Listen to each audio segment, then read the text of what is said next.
Since the start of the COVID-19 pandemic, Asian Americans have faced a wave of anti-Asian racism and hate incidents. There have been rallies, protests, and new legislation to raise awareness and offer protection.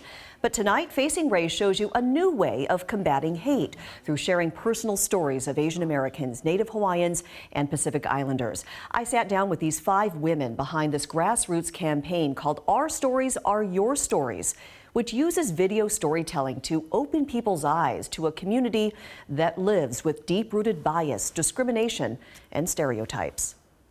I came up with Our Stories Are Your Stories because I feel like Asian American stories, they're unique, but they're also everyone else's story as well. We have so much more in common than we have differences. And we wanted to tell stories also of the people who do your nails, the people who run the dry clean. I mean, these are people who are in your lives every single day. Do you know anything about them? They are such a big part of your life.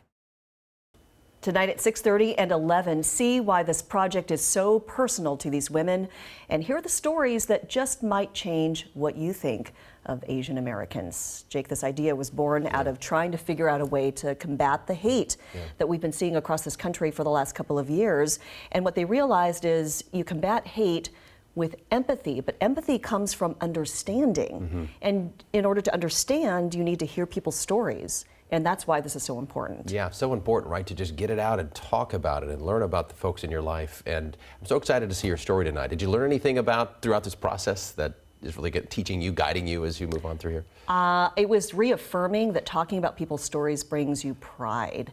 And I think for this community, that is not something that has been felt, is pride for your heritage and where you come from. And so to be invited to share your story is something that I think people realize has not been done before.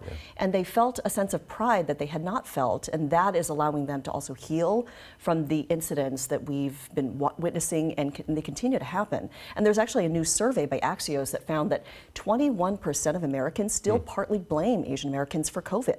And that is contributing to the hate that we are seeing. And so these stories really do make a difference, not just for the people telling them, but for the people who also listen.